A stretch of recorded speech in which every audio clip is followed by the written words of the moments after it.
All right. We're on a roll. Good evening, everybody. Welcome to Lecture 7, Pricing with Market Power. So I was going to start the class with a quick question. This is not going to be the type of thing that would go on an exam, but I like the question. If you are the director of pricing strategy for a price taker, what's your job going to look like?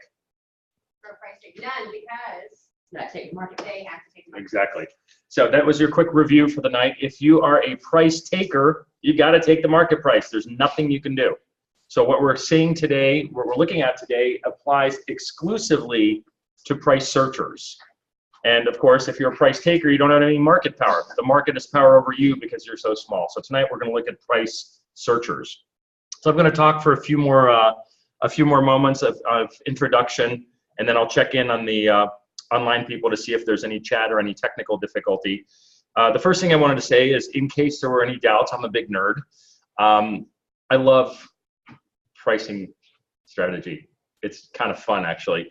I found myself, I took a picture of it, but it didn't look good enough for me to share on the PowerPoint, but I took a picture of the display at Staples of ink cartridges. And those folks know what they're doing, because you can get one cartridge for about $30, but then you can get the entire package of 5 cartridges for about $90. And I'm thinking, wait a minute, there's some pricing strategy going on here. They're bundling. So of course I start talking to the poor store employee, asking him how he creates the price strategy. He had no idea what I was talking about. The other thing that we'll see is, I know you guys like to make fun of me for liking pizza and beer. We all have our preferences. I also like books. But I also, I look at pricing strategy in bars. I look at pricing strategy in restaurants. I'll often have conversations about markups, and I'll pull out my phone. It's so much easier now than it used to be. I'll look at a wine list, for example, and look at what markups they have. And of course, while the other people at my table are ready to enjoy their dinner and enjoy a glass of wine, I am enjoying observing the pricing strategy that the restaurant is employing. Oh, good. So we have another student in the class who also looks at that. I have corrupted your minds. I'm so pleased right now. This is good.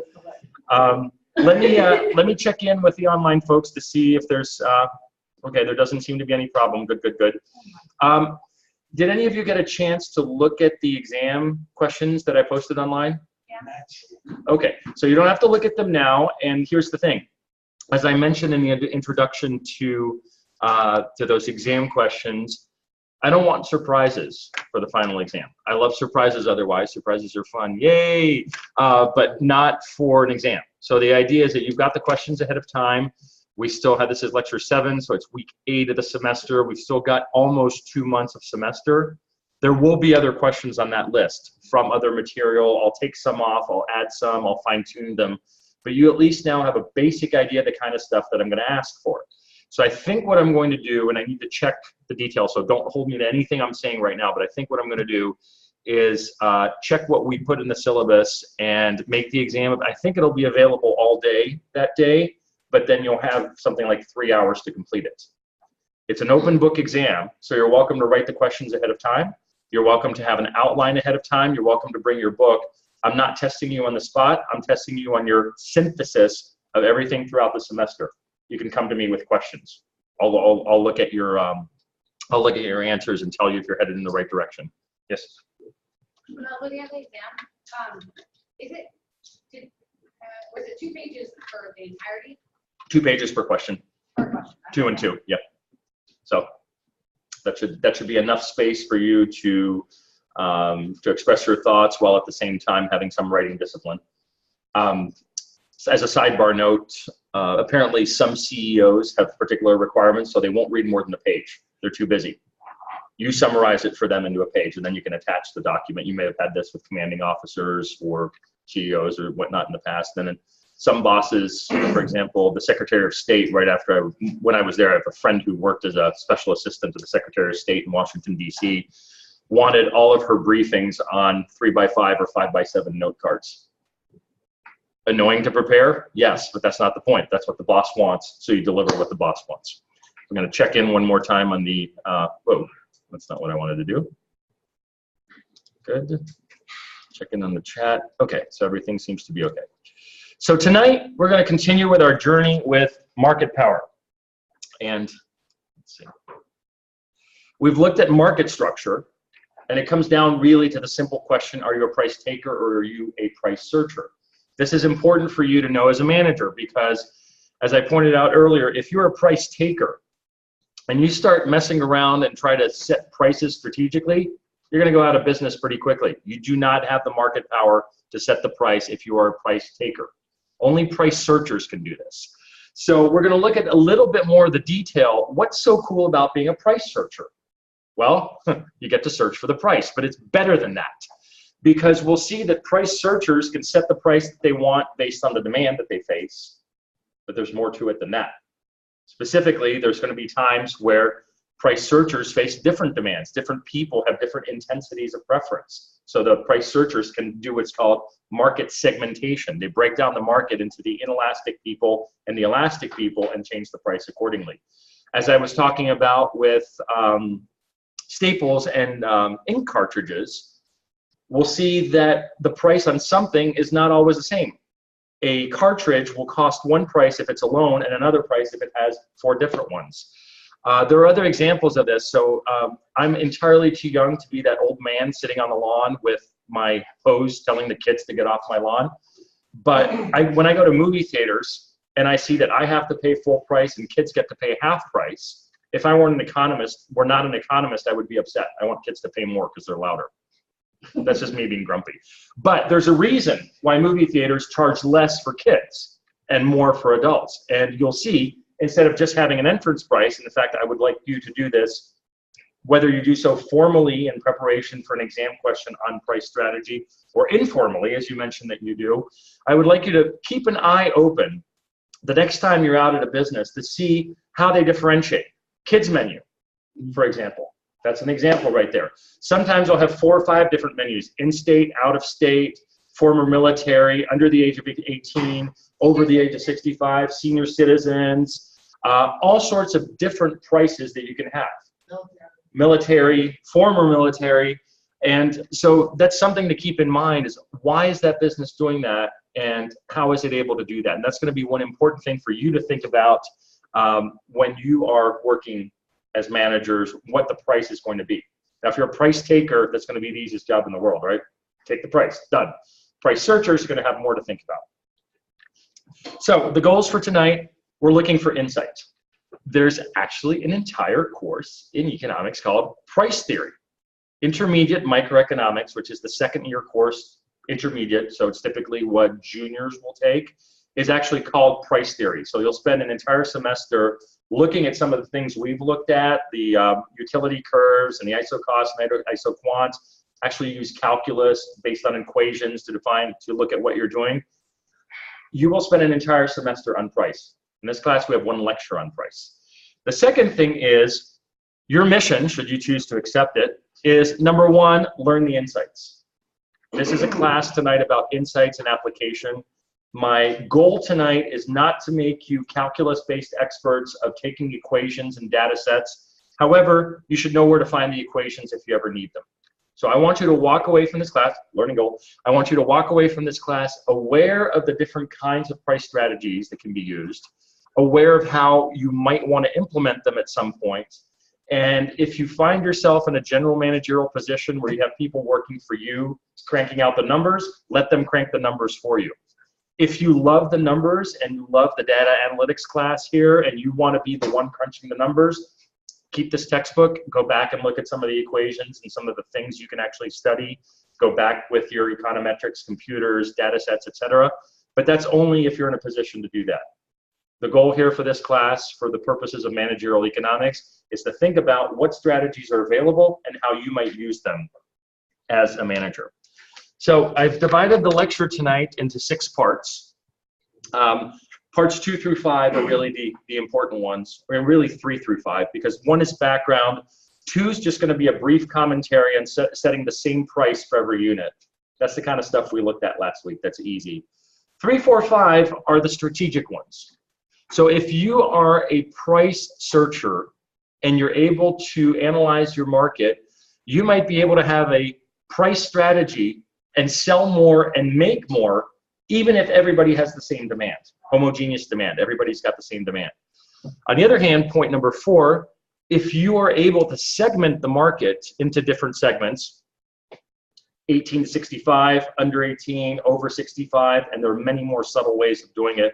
I had a lot of fun writing this lecture tonight because I looked at, of course, the basics from the textbook, but since I got really excited about it, I looked into some other things, read some articles, have some fun examples for you tonight, which most of you are probably going to go home tonight and put up a firewall on your computer, have a cookie eraser. See, that's how much I know about technology. But a cookie eraser, what is this? Norton or some other antivirus protection will also prevent cookies, because just assume that everybody is spying on you through the internet. And it's not to harm you. It's just to figure out what your spending practices are to make your life better by offering you products at a price that you're likely to pay. So what's that old saying? Dance as if nobody's watching, surf the internet as if everybody is. And then we'll look at a price strategy with multiple products, why we have bundles sometimes. So when I bought a Wii, yes, I own a Wii, it's okay. I still read books, I still study economics, but also have a Wii. There was a piece of software in it, Mario Kart. It was pretty cool. I didn't pay extra for Mario Kart. Well, actually I did, because the price of the Wii was slightly higher because it included the two. So we'll look at price strategy with multiple products. And then I'll ask you throughout the lecture if you have examples that you've seen. So I don't know the price strategy that FSU employs, but there is some price strategy going on there in terms of different segments of the student population paying different things. How many credits, let me ask the question now, how many credits do you get to take before you have to pay extra? So if you take 15 credits or 18 credits, is it the same price in one semester? Do you know? You mean per credit? Or in total? So there's a part-time threshold, and then there's a full-time threshold? So that's 6 to 12, I believe, and then anything over that is an additional fee. Okay, so you can go look it up, but just keep this in mind. Why is it that a credit is not a credit is not a credit? So you might have a cost per credit up to 6. Then whether you take 6 or 9 or 12 is the same price, and after 12 is more. But also the other thing that they do here is online versus in class. If Mhm. you're in class, you pay those additional fees. Okay. If you're online, you're not supposed to. Then comes into play, if you use a tuition waiver, you're not supposed to pay certain fees. Okay. And they allow us a total of 3 classes for 9 hours a year. For staff and faculty? Mhm. Okay. So the comment was for those online that in addition to that pricing structure, their online versus in-person classes are going to have a different price. And then university employees can get a tuition waiver, but there are limits to that in the fees. So you can go look at the details. My job is to make you obsessed about these things so you can go out and look at it and figure out what's going on there. So we have a comment here from the chat. Let me go look at it. Yeah. One student here online says, I get the privilege of paying per class. Yeah, at movie theaters, since I'm between the ages of 18 and 65, as many of us are, I get the privilege of paying the entire price and subsidizing other people. But that's okay. That's part of what's going on here. And we'll find ourselves, this is the beauty of elasticity. Sometimes you're the person with the elastic demand. Sometimes you're the person with the inelastic demand. And the business, if it's able to figure that out, is going to make more money. But it's also, this is the neat thing about markets, it's also going to be able to serve you better. So we'll look at that.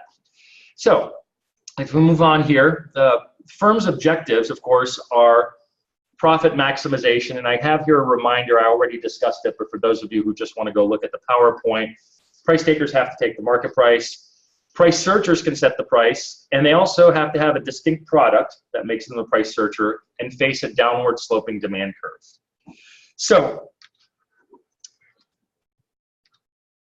here, a simplification of some of the graphs in the textbook. I simply want to explain the concepts of consumer surplus and producer surplus. So the thing to keep in mind is that the market price comes from the intersection of supply and demand. So let's say that the market price for a can of Coke is $1. Let's just, for the sake of argument and simplicity, say it's $1. That's just the market price. If I am willing to pay $5 for a can of Coke because I'm really thirsty, and I'm able to go to the supermarket and buy it for $1, I've just extracted from the market, let me put it in front of the video, I've just extracted $4 of consumer surplus from the market. That means the difference between the price I'm actually paying and the price that I'm willing to pay. Producers, on the other hand, might have been willing to sell that can of Coke to you for 20 cents. What is Coke? Sugar water with a little bit of coloring, right? So it's basically, let's say for the sake of argument, they would have been willing to sell it to you for 20 cents, but the producers were able to sell it to you for a full $1. They are able to get 80 cents of producer surplus from you. Graphically speaking, the consumer surplus is going to be the area under the demand curve and above the price, because that represents the difference between the two. That represents all those different people in the market who would have been willing to pay a higher price, higher up on the demand curve, but end up having to pay only the price that is set in the market. So in a market situation, every time you have that can of Coke sold for $1, all the people who would have been willing to pay $3 or $2 or $1.50 or $1.25 are getting consumer surplus from the market. All the producers, in this case it's only Coke, but all the producer is getting what that producer is willing, the difference between the actual market price and what that producer would have been willing to sell for. Coke would be a bad example in this case. Think of something with multiple providers. Well, here's the goal. If you are a price searcher, your job is going to be to try to get as much of that consumer surplus from the consumers and put it in your pocket. That is, if you can somehow find a way to charge some people $1, and those who are willing to pay $1.50, and others $2, then you will be able to extract some of that consumer surplus and put it in your pocket. Now, in a Star Trek science fiction kind of world, you'd have a little, I'm pointing at the door right now, sorry. In a Star Trek science fiction kind of world, you'd have a scanner that reads your brain and reads the patterns of intensity of pleasure. And if you really like Coke, they're going to charge you $10. But if you don't really like it, they're only going to charge you $1. But that's not very realistic. However, companies can do this differently. If you're in a hotel and you order room service, you're getting a burger, and they're going to charge you probably about $15 for a burger that's so-so, plus a 10% service fee, plus the 15% tip. Well, you always have the option of putting your clothes on and going down at 11:30 p.m., even though you need to wake up at 5:30 the next day for a conference, and taking an Uber to a restaurant that's open on the other side of town and taking 20 minutes to go there, and then paying for less than $25 for a hamburger.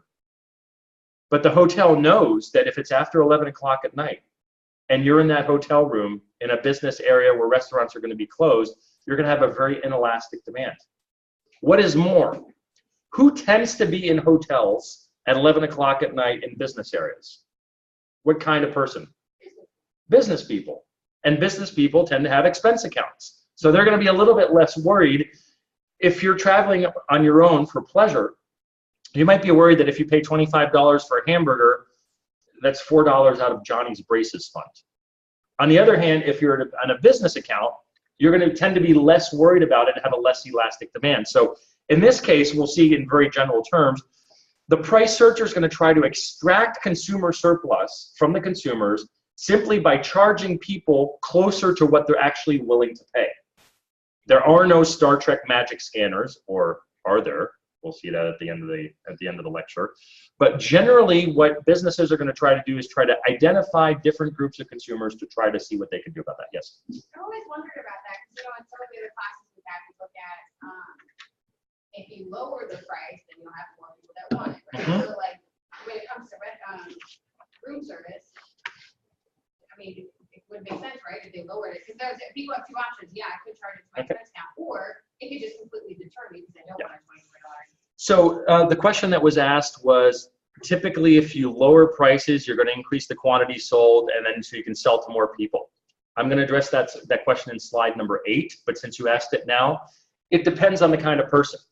We'll see that if people have an elastic demand and you lower the price, they're going to buy a lot, and your volume is going to make up for the price loss.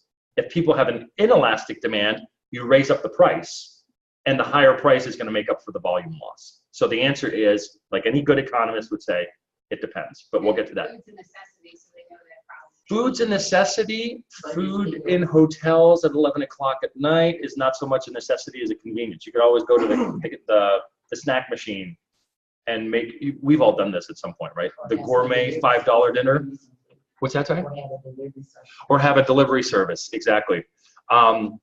So there are options. And then maybe what a good hotel might do is lower the prices during the day. And you may have noticed some hotels do this. They'll have the after 9 p.m. or the all-night menu. And then the price might go up a little bit. So something. They have a lunch Yep. price and dinner is always higher. Yep. So the restaurants, the comment was that some restaurants have a cheaper lunch menu and a more expensive dinner menu. It's not that food suddenly becomes more expensive after dark. Oh, maybe you thought that. So that's something, and my sister used to always joke, when we were about at 5:30 or 6 o'clock in a restaurant, about 7 o'clock, the lights go down a little bit. You know the prices are also going up because they're catering to a different audience. So on the graphs on the bottom, on the graph on the left, that's just the basic definition of consumer surplus. The two graphs on the right, don't worry too much about them, but I wanted to have them there for a general sense. In the one on the middle graph, basically, perfect price discrimination, the producer is able to extract all of the consumer surplus because the producer is able to find every single person willing to pay a different price. That's going to happen rarely or never, but it's there for illustration purposes. The graph on the far right shows the situation with a monopolist, and we've already seen the graph there. And that pink portion there, the producer surplus, indicates that the producer is able to extract some of the consumer surplus by setting a monopoly price. That's it for the graphs for tonight on this, but I just wanted to have you have a sense of that. And I'm going to tell you a story now. The names have been changed to protect the innocent. My friend Brad hates shopping. His real name's Nikolai. My friend Brad hates shopping. And I thought I'd have this here because I'm actually kind of like this. I don't like shopping. I'll go shopping for books. I'll spend hours in bookstores. I'll shop for wine. I'll spend hours in wine stores. I don't like clothes shopping. So there comes a point where I realize that my clothes are starting to get somewhat threadbare and it's an embarrassment, and I'm a grown man and a professional and I really should be wearing proper clothes. So then what I do is I drive my car down to Joseph A. Bank. Why Joseph A. Bank? Because I don't want to have to think about this.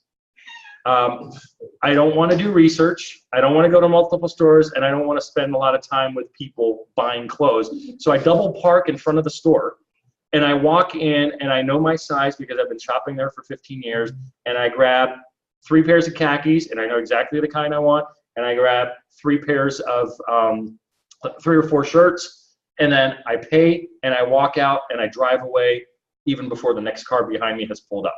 There's that old joke that I will pay $20 for a $10 item that I need. This is not true in every case. I will save some money, but just for the sake of illustration and exaggeration, when it comes to clothes, just get me the darn clothes so I can move on with my life. My friend Ben, on the other hand, loves to shop. He's a little bit of what they might call in the 19th century a dandy. He loves his clothes. He's actually my college roommate, so I make fun of him for this. He's got about 20 different watches that he wears as jewelry. And he's always looking to extract consumer surplus. What does this mean? One of the joys that he gets from shopping is not just the item that he buys, but what? He likes the discount. He's really excited when he finds a good bargain and he can get a $100 watch for $70. That pleases him. I, on the other hand, if I really need a watch, I'll pay $150 just so I can move on with my life and think about other things. I'm exaggerating a little bit. But what does Ben want to do? He likes to extract consumer surplus. He will pay $10 item. Oh, typo on there. Sorry. He will pay $10 for a $20 item that he doesn't need because he is so proud of himself that he found himself a good bargain. Now, I'm exaggerating. You may walk out of this class with the impression that the only things I eat are pizza and beer. You may at some point have the impression that I'm a drug dealer. I promise I'm not. As an economist, I like to use examples from all walks of life, even if they don't really apply to me. And it's easiest to protect the innocent to use my name. I thought I'd change it to my buddy Brad's, but that's okay. So you get the idea with consumer surplus that we all have consumer surplus, and the market typically is going to offer. Everybody walks away happy in most exchanges. I buy the bottle of Coke. The merchant is happier with the $1.50 that I just gave and I'm happier with the Coke. We both walk away happy. The market has made us both happy. But the price searchers, as we're going to see, are going to try to extract some of that consumer surplus by identifying different people in the market. So here's the refresher on the question that came up a few minutes ago. So we all know that demand is downward sloping. That means that there's an inverse relationship between price and quantity. So how do you maximize your revenue? Well, it depends. In cases where the demand is elastic, if you increase the price, oh, I made a typo on this. I apologize for this. I had some technical difficulties this afternoon, so. Did you prepare before coming? I did prepare, but here's what I did is I left my PowerPoint at home, and then I zipped back to get it, and I made some changes a little bit quickly. So I will make a note of this, and I'm going to change the PowerPoint tonight and repost it at home. But let's walk through this together. If demand is elastic, you lower the price, you're going to sell a lot more. The quantity demanded is going to increase.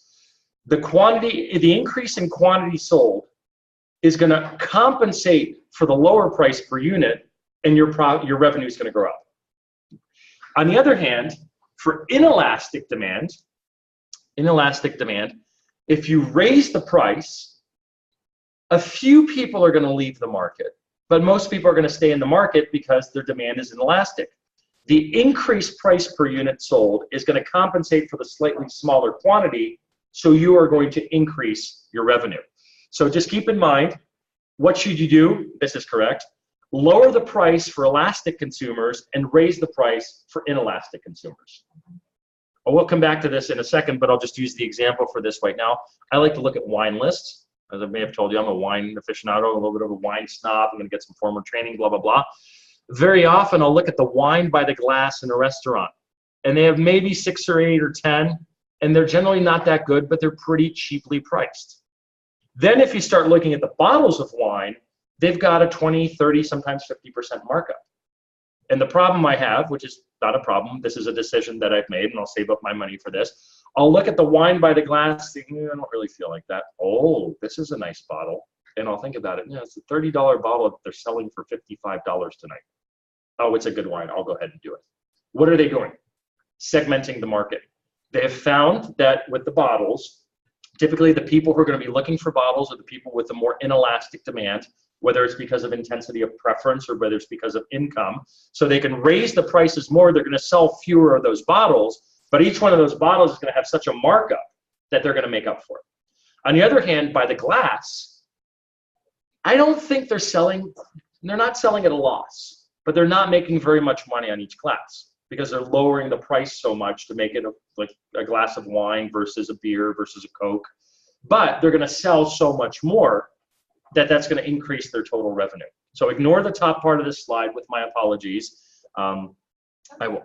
Go ahead. Don't they also have, like, for example, red wines you probably shouldn't have open more than 3, 4, 5 days. So like if they open an expensive bottle and they can't sell it in glass. Sure. So part of that, the commentary was, and we're having a conversation on wine, this is very dangerous, you may have to stop me, but the commentary was, for nicer bottles, you may not want to have them open for more than 3 or 4 days, and otherwise they're going to start going bad, so they don't want to just open it up, sell one glass for $22. Now, technology can overcome this. You may have been to the wine bar downtown where there's a little oxygenization machine or CO2 cartridge, and you can actually buy it by the glass. Restaurants are not going to invest in that kind of capital. I asked one night, each machine costs several $1,000s, so it's not worth it for the restaurant. For a wine bar it is. So ignore the top part of that. I apologize. I will fix it tonight, and I will write 20 times. I will pay attention to my elasticity. But the conclusion remains at the bottom. Lower the price for elastic consumers, raise the price for inelastic consumers. That's how you're going to make your money. So we'll see what circumstances you can have for that. Questions before I continue? Okay. So this I want to discuss very briefly, and basically my point here is to summarize about 5 or 6 pages of the textbook as a refresher. This is not the interesting part of the lecture, it's the background part. How do you set a price in general? Well, the bottom line is the first way you can do it is trial and error. Use the data, try something, tweak it as you go along.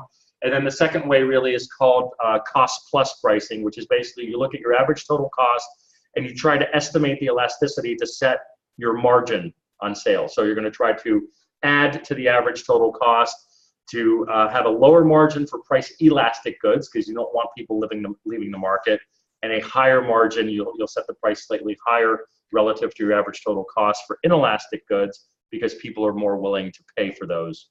That's all I'm going to say about single price per unit. Because the fun stuff really comes in here. Pricing with homogeneous demand. How can a price searcher increase profits through strategic pricing? So in this case, we're going to look at the first scenario where all consumers have the same demand. Or a corollary to this, the firm, the price searcher, cannot determine if people have different demands. So in the last thing I talked about, or in basic situations, consumers are all going to pay the same price per unit regardless of the quantity sold. A lot of places, this is it. You walk into the store, you buy 1 pound of ground beef, it's going to cost $5. You buy 2, it's going to be 10, 3, 15. Nothing special there. But there are two strategies, that firms can use called strategic pricing. If all the consumers have the same demand, the firms can still engage in strategic pricing by either block pricing or a two-part tariff. Block pricing simply means that there's going to be a lower price for a higher quantity, and I'll come to that in a second. And then two-part tariff simply means that there's an entry fee and then a usage price. So block pricing, I'm sure you've all seen, because this is what Costco is all about. It's not worth it for me as a bachelor to shop at Costco. I don't need 70 rolls of paper towel. Now, even if each roll of paper towel is significantly cheaper, it doesn't make any sense for me. But I'm not the audience that they're targeting. They're targeting families. They're targeting people who are buying a large volume and are willing to get that. But then what does Costco get out of it? It can sell, goodness, the 20th or 30th paper towel, this 30th or 40th roll at a cheaper price, still sell more, and still make more than the marginal cost of production. So Costco knows exactly what it's doing. It's able to sell a huge volume, because if you're a family and you walk into the local Food Lion or you walk into the local Publix, you're not going to buy 30 rolls of paper towel all at the same price. It's too expensive. So you're just going to buy 3 or 4 and you come back the next week. Well, there's an opportunity for Costco there to charge a price that is less than the first roll, but more than the marginal cost of production, and then it can extract more money out of that market. 3 packs or 5 packs or 10 packs are cases like this. So you'll see in some places you'll get 1 t-shirt for $5 and 3 t-shirts for $12. Or buy 1, get 1 free. Or cases of cheap beer. You're not typically going to have a case of really nice wine. You're going to get a case of cheap beer. They sell it to you in a bulk quantity. The second tactic that can be used, and I apologize for those of you in the military who've actually studied strategy versus tactics. I do know the difference, but I'm using them interchangeably here tonight, and I apologize for that. Two-part pricing is just a fancy way of saying there's an entrance fee and then an additional fee for the quantity purchased. And what they're doing in this case is they're segmenting out the different people and forcing the people with the inelastic demand to pay a little bit more while capturing people with the elastic demand. Let me illustrate. Sam's Club is an example. So you've got to pay an annual membership fee before you're even allowed to get through the door.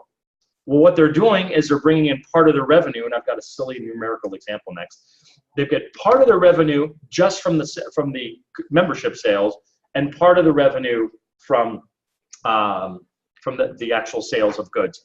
Telephone plans, this may have changed, but I remember the old days when cell phones first came out, when you could buy a plan that had something like 6 hours a month of talking. And then if you talked after 9 p.m., it was more expensive. And what they're doing again is market segmentation, or unlimited data versus limited data, things like that.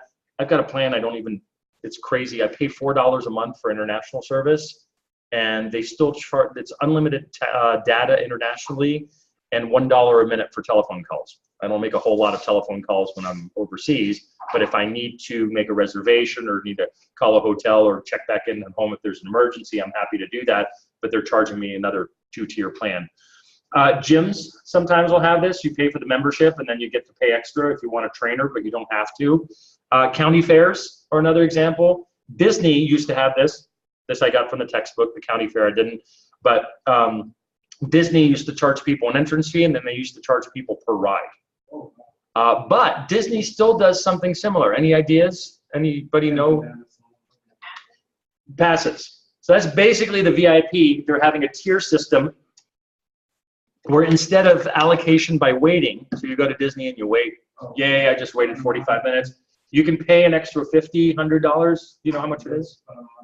Why? Because I look like I just want to go to Disneyland yesterday. No, because you mentioned it. No. Just Yeah, they'll charge you like if it's a day pass, it's no pass. Okay. 100 for it, so you can get a day pass for $100, and you cut to the front of the line.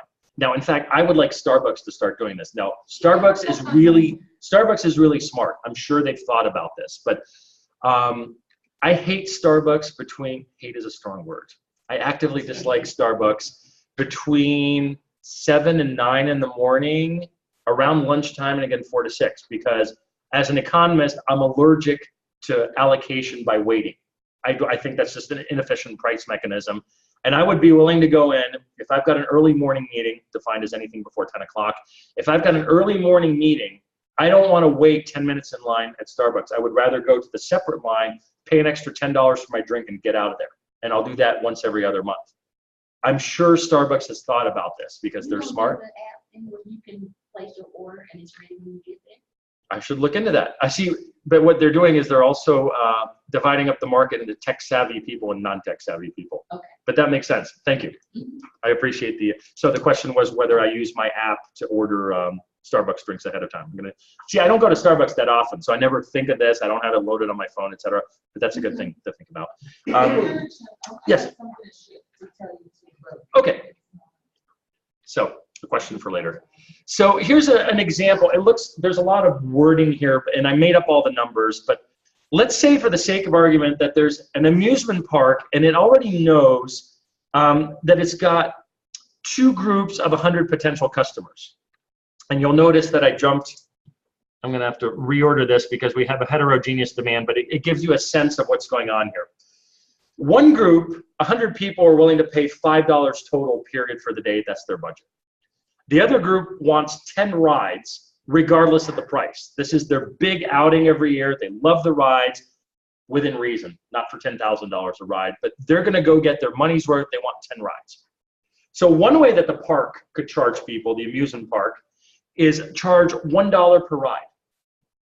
That way, the first group, $5, they're going to get their 5 rides at $1 each, times 100 people, that they're going to make $500. The other group is going to pay $1 per ride, times 10 rides, times 100 people is $1,000. So the total revenue is going to be $1,500.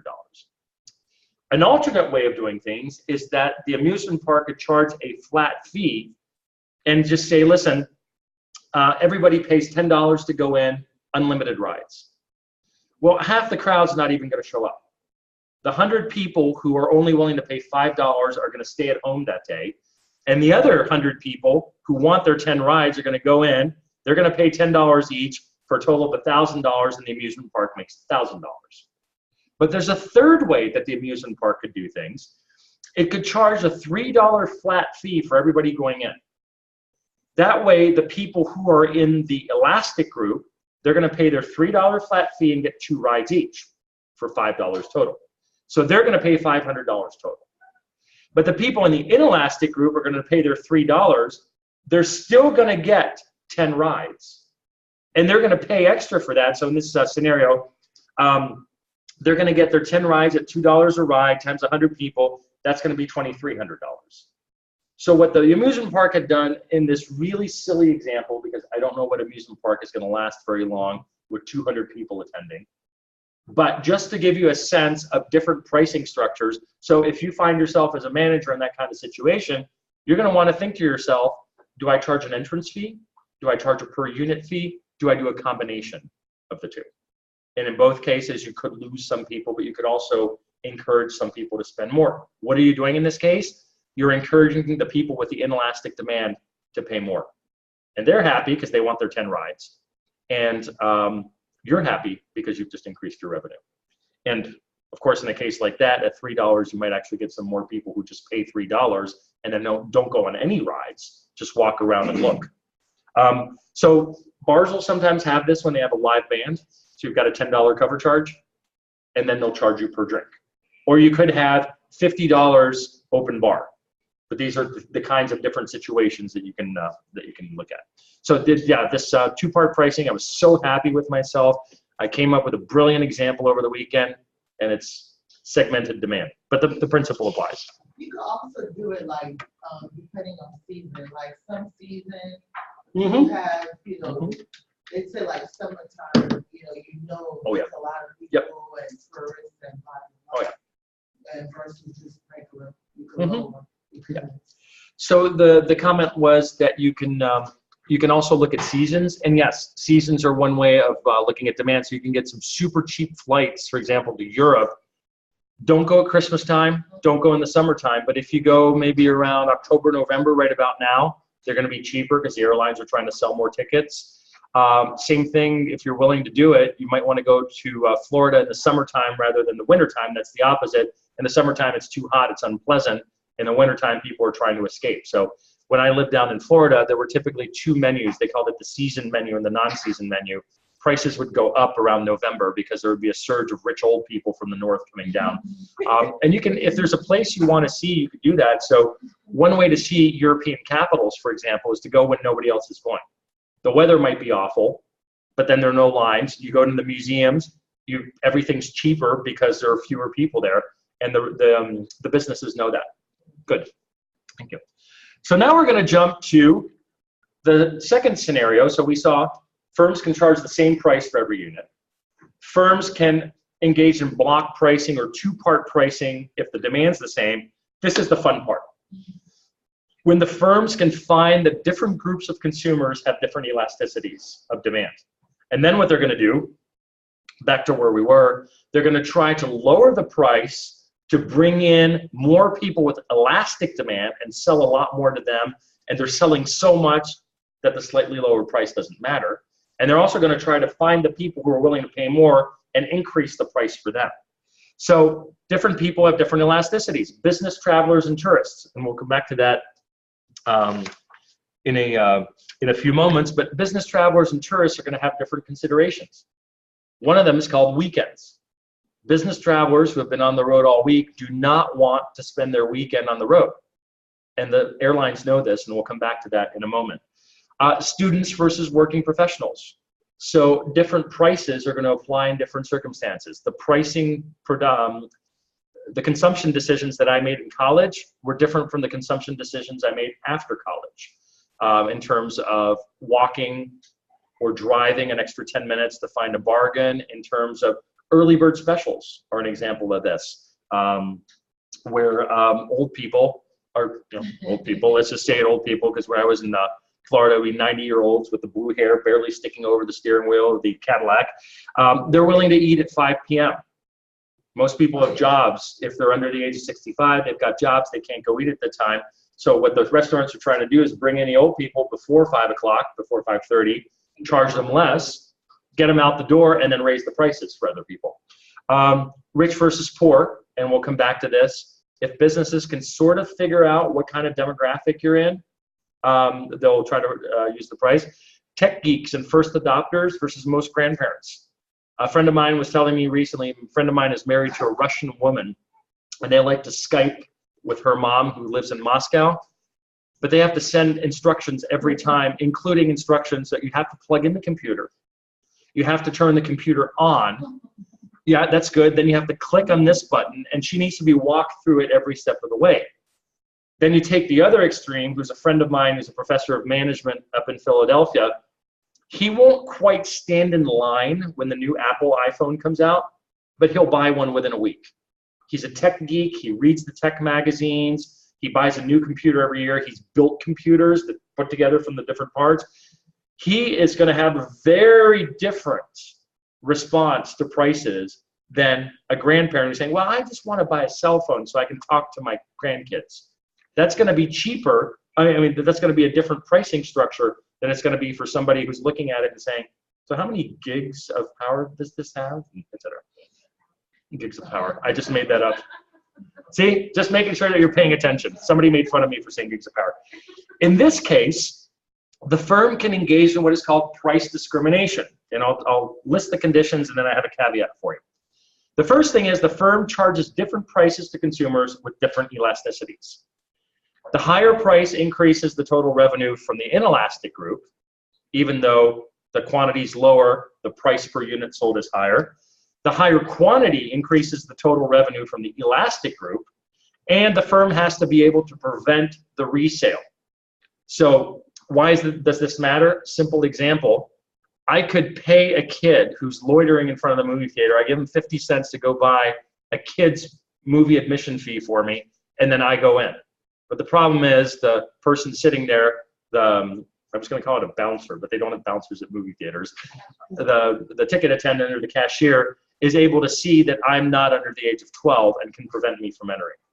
And so the firm has to be able to prevent resale, what is called arbitrage.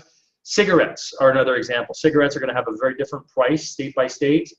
So if I were criminally minded, entrepreneurially minded, what do you think I would do if there's I'm going to make this up because I don't smoke, $5 price per pack differential between North Carolina and New York?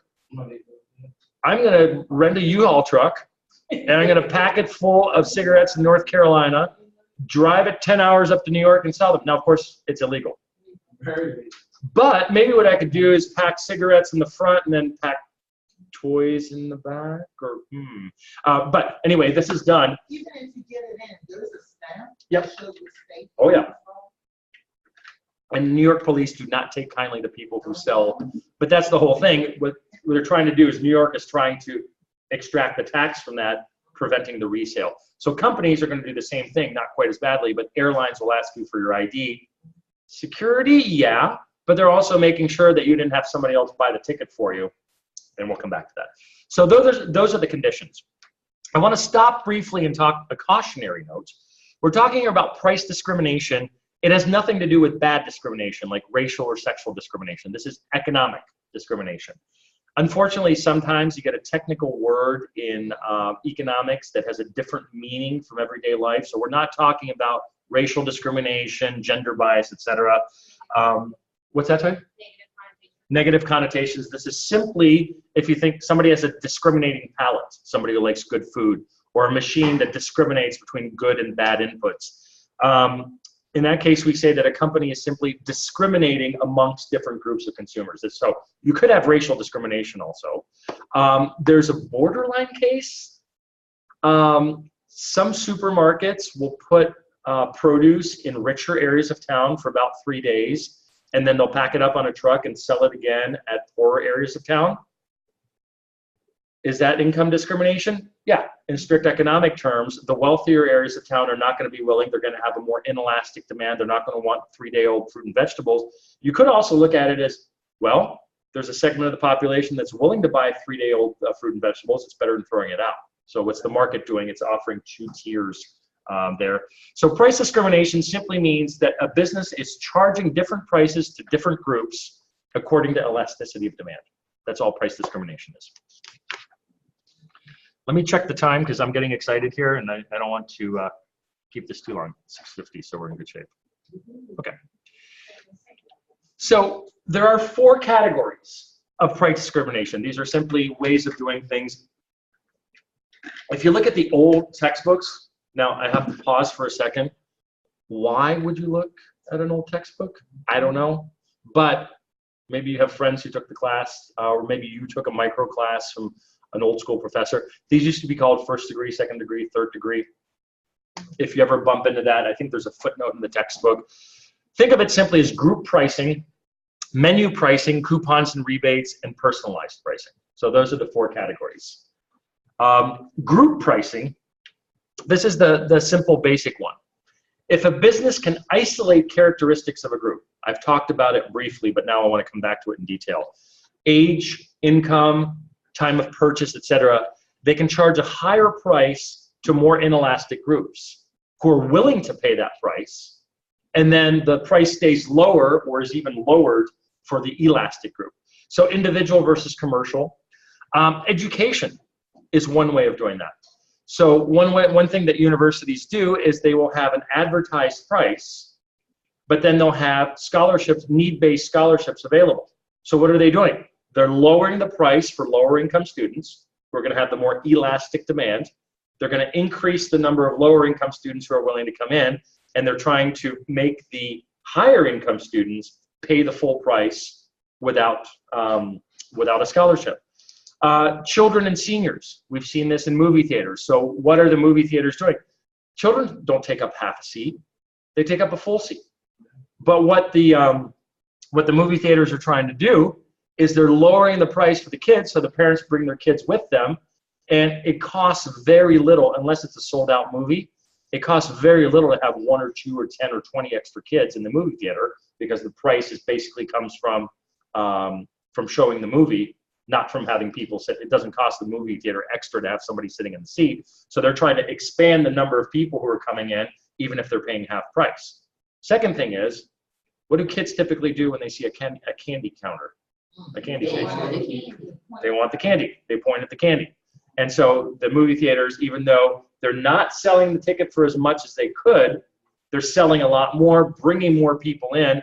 And I would imagine, I'm going to guess, if you want to look at this, this could be one of the examples that you look into for your final or just for fun, or ask a friend, or do what I do, ask a manager next time you're out. People think I'm crazy because I ask questions all the time. I would imagine movie theaters make probably half their income from the concession stand and half from the movies. I could be wrong. The thing about you, go ahead. No, finish your thought. When I go to the movies, now with Netflix, there's got to be a reason to go, but sometimes you want to go see a movie on the big screen. Sorry, problem with that. There are a couple of movies out actually that I want to go see. I typically find that since I don't go very often, I splurge and I'll get a Coke and I'll get popcorn. I end up paying as much on the concession stand as I did for the tickets. Now, I may not be the good example because I go to the movies maybe once every other month, but that's the kind of thinking. We've got a comment here, and then I'll go back to you. Yeah, the movie tickets, big screen, go mainly to the distributors. That makes sense. So that would make sense then that the movie theaters are able to get their the concessions to the theater. But what are they doing with the lower price? They're attracting more people in back to the concession stand. Thank you for that. And a percentage to the studios. You had a comment, Terrell. Yeah, this is about the 3D glasses. Mm-hmm. You know, you got to pay for their ticket. You have to pay for the 3D glasses. Then they want you to recycle, get them back to glasses. And so we see another 3D movie, you better buy the glasses. Mm-hmm. Even if you take the ones, you can't use the ones you pay for. Okay. That's crazy. So we have an example here in movies, which is actually a case of bundling. What the movie theaters are doing, they'll sell you 3D glasses for your movie, and then they ask you to recycle them, but you can't use them again for a different movie because the programming's slightly different. What they're doing basically is they're trying to sell you one good that can't be used without another good. We'll come back to this in a second. In the case of bundling, Gillette razors, the razors, the Mach 3, etc. The razors are super cheap. They cost a couple bucks. The blades cost like $20,000, and you have to go through 7 levels of security. This is okay. Very few things annoy me. You know, okay, long lines annoy me, but not being able to buy razor blades without having to talk to somebody who's got to come in with a key and open them up, and you got the security device. But that's exactly what they're doing. The same thing. They're bundling two goods together. Airline weekends and movie matinees. Very often with airlines, if you're willing to travel over a weekend, you're going to get a cheaper fare because what they know is they're targeting tourists. Business travelers are not going to be willing to do that. If you don't have a weekend, a Saturday night stay, typically the price is going to be higher because that typically means that you're somebody who's in business rather than a tourist who's going to take advantage of the weekend. And so they're able to charge a higher fare because during the week. So that's an example right there where without knowing who you are and without trying to figure out just from looking at you if you're a business traveler or you're wearing a suit, the airline can simply say, okay, if you have a Saturday night stay, it's going to be 20% cheaper. And that way they're able to segment the market out. Local versus out of town is another example. You might get a local discount. So the Airborne and Special Operations Museum in town is free anyway, but you can think about a local museum that's free. Once you've already packed the kids into the station wagon and driven 20 hours or taken flights in from out of town, you're going to be more willing to pay that higher price as opposed to somebody from out of town. Oh, hey, there's a museum downtown I haven't seen. $20? Nah, I'll just go home. I'll come back some other day. So they're able to segment the populations effectively like that. Questions on group pricing before menu pricing? Okay. So menu pricing is a little bit like block pricing. So remember block pricing, they're going to charge you a slightly lower price if you buy in block. This is the same, except they're offering you different service plans. And what they're doing is they're finding different groups with different elasticities. So if you had a fill in the blank or multiple choice exam for this class, which you don't, the answer to every question would be elasticity. Just kidding. They're able to charge a higher markup on goods that appeal to the inelastic group and offer a basic option that appeals to groups with a more elastic demand. So the typical thing on this is whether it's a hotel that might say, okay, well, you get the price, but if you pay an extra $25 a night, you get access to the concierge lounge and you get free breakfast. You're not getting $25 worth of free breakfast, but they're segmenting the two populations. Well drinks versus premium, like the example of the wines that I showed you, that I talked about earlier. So the well drinks, they're typically going for volume, increase the quantity, whereas the premium drinks, by the time you're asking the question of, I'm sorry, do you have any Grey Poupon? I'm sorry, I don't know if you guys remember that commercial. Do you have the single barrel Basil Hayden? That by the time you're asking that question, they know that you're probably going to be willing to pay more, so they can charge you a higher markup. Now, there could be other considerations, some things that you might ask, but that's the typical. If you ever are getting married, the best pricing strategy that you as a potential bride or groom can adopt is never say the word wedding, because if you go into a venue and say the word wedding, the price goes up by a factor of 2. If you want to buy flowers for prom night, you want to buy flowers for your sweetheart, it's a certain price. The instant you say wedding, the price is going to go up because they know they're able to extract more from you. If you show up with your prom date without flowers, not great, but not a disaster. Wedding with no flowers, the DJ doesn't show up, the caterer doesn't show up, people are really worried about this, inelastic demand, so they're going to be able to charge more. Credit card convenience fees. Okay, so here I am. I'm sorry, convenient for whom? I'm paying you. What is convenient for you about having an automatic instant transaction that's going to charge you maybe 2% versus having to send your employee down to the bank with a piece of paper called a check? Where's the convenience? Well, there's really no convenience. Yeah, all they're doing, yeah. So it's their yeah.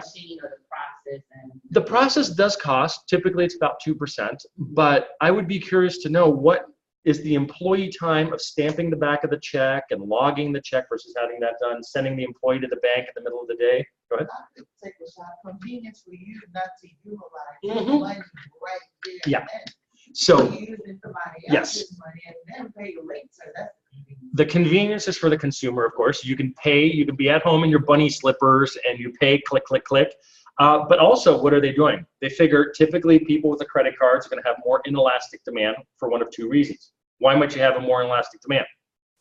Either you don't have the money in your account right now and you're going to get it in 2 weeks and you're desperate to pay for this, so you're inelastic, or you've got a higher income, you charge everything, and you're therefore going to have a more inelastic demand because you don't want to write a check. Actually, pricing structure, I don't want to get too personal in this class because you guys, this is actually a true real story. Nothing bad, don't worry. I can pay my rent 3 ways. I can mail it, which is not a good idea because I'm going to forget to do that. I can pay it by going down in person and handing cash, or I can pay by credit card. And they charge me a $35 monthly fee. So pardon me? To pay by credit card, $35 monthly fee to pay by credit, a convenience fee. And I think, yeah, it's more convenient than having to drive down or be on a business trip and forget to pay the rent. So what I did is I thought about it a little bit. If I pay my rent on a credit card, I get airline miles. So I try to put everything I can on my credit card, pay it off every month. 0, I never pay, well, I might pay the $100 annual fee, but I never pay interest on a credit card. And then I collect the miles. So I figured, how much are these airline miles worth to me and how much is the $35? So what I did is I paid 3 months worth of rent at the same time for that $135 fee. I lose the interest on it, but with interest rates at 0.25% these days, no big deal.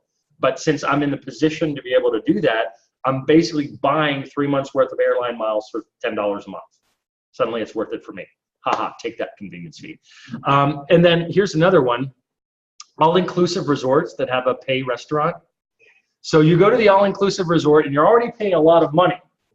And you get free food and free drink, but you, past the age of 25, you don't want free drinks anymore. You want to pay a little extra to get a little quality, and the drinks are pretty bad, and the restaurants were so-so. And my friends and I, who all met in graduate school, after 2 days of this all-inclusive resort, we decided, let's just go to the Italian restaurant. We have to pay extra for it. And they know this, and they're jacking up the prices accordingly because they know they've already captured that small inelastic portion of the population there. And the first time we did it was fun. We thought, man, we just spent a lot of money on top of the free week that we already bought, so we didn't go back. But that's one way that they can do this. So the third option that companies have is coupons and rebates. This is really straightforward. You've all seen coupons and rebates. But here's the big question. Whose time is worth it and how much? So think about yourselves as students. You're working full time, you've got your classes at night. Would you be willing to bring in a coupon to save $50 at your mechanics? Probably yes.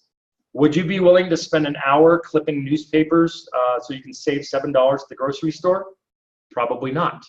So what the firms are doing is they're trying to segment the population into those who have a time and those who don't have much time, those who have a low opportunity cost of time, those who have a high opportunity cost of time, and those who are have less income, who are therefore going to have a more elastic demand. So what they're trying to do is they're trying to bring in extra customers who are willing to spend that extra time cutting coupons. They get more customers. They're going to increase the quantity that they sell, even if they're losing a little bit of revenue on the price. But what they're doing also is they're creating loyalty. So the hope might be you go in every week for 5 years to the local supermarket and you clip your coupons, and then by the time you have high enough income that it's not worth clipping coupons anymore, you like that store, so you're going to continue going.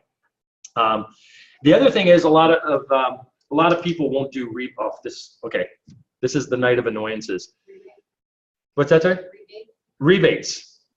My idea of a rebate is, it says, so I go to Staples, for example, and they say that if I buy 10, so this is a combination of both bulk pricing, instead of paying $50 for my, $100 for my 10 reams of paper for my home printer, I can pay $75, and it says 75 in big letters.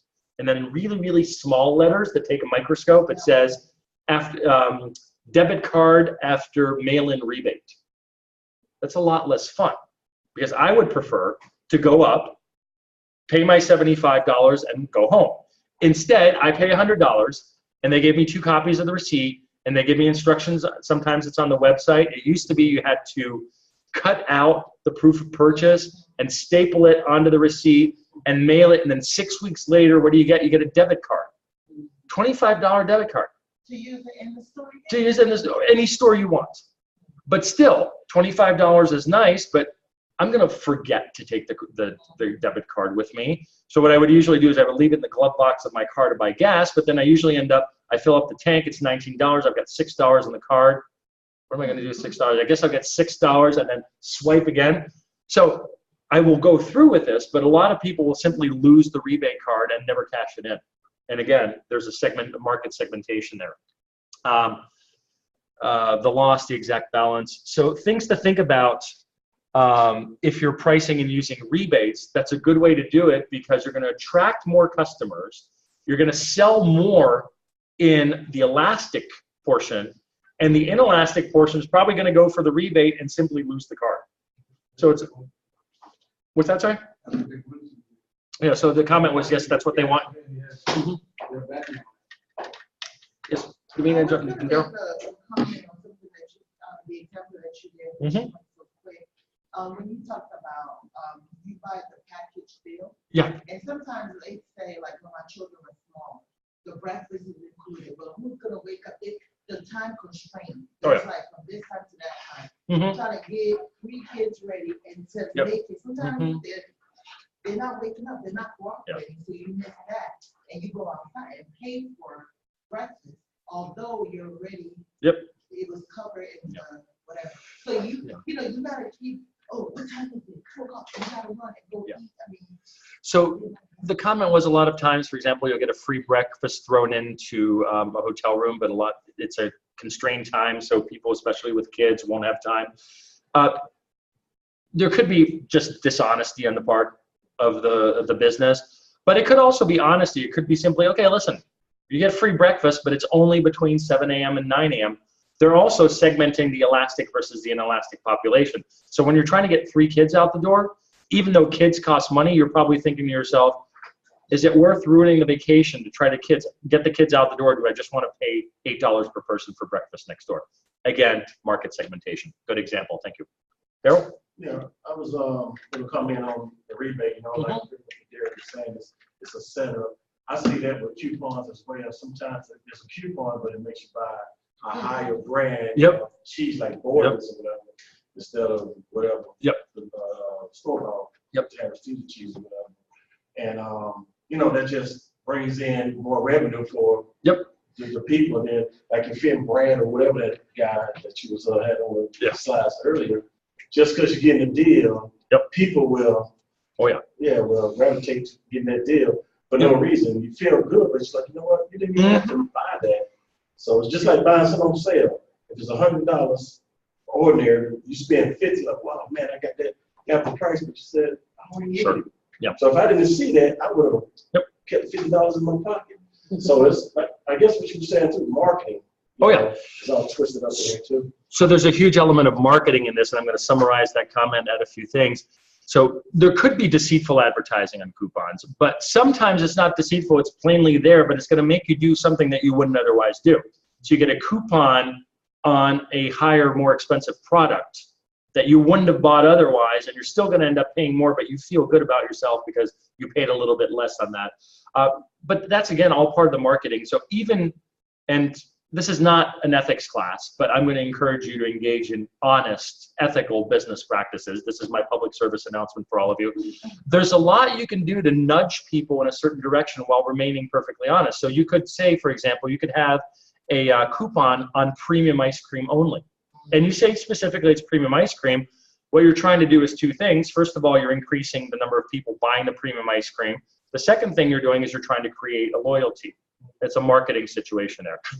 The Nobel Prize today went to a behavioral economist, Richard Thaler, who looked specifically at behavioral economics and nudging and framing. So I'm going to take a quick second to talk about something like that. Economists have found that people can be pushed in a certain direction to make a decision without being forced to do so. So for example, everybody should sign up for a retirement account. You know, the country's going to be in deep trouble if people don't save for themselves. Social Security is supplementary. It's not going to take care of you fully. You need to save for yourself. And this is, you guys all know this because you're in MBA students. But what they have found, behavioral economists, is that if people are left to their own devices, they won't necessarily sign up for a 401k, or an individual retirement account. But if there's an opt-out system, most people will. So you get your new job and your employer says to you, you're automatically registered for a retirement account. 10% of your income is going to be taken out and matched unless you fill out a form within 30 days asking that you not be part of the retirement plan. And a lot of people just look at that and say, oh, but I don't want to fill out an extra form. So they're nudged in the right, they're not forced to do it. They can drop out anytime they want, but they're nudged in the right direction. That's a lot of what the marketing you're talking about is. You can nudge people into trying to get them to spend more money. I have a few other comments on that as we go along. This is the really fun one. And we can do this, and then I'll ask you a question about a break afterwards. We're in good shape now, but I wanted to move on to the personalized pricing. So here's back to the Star Trek comment.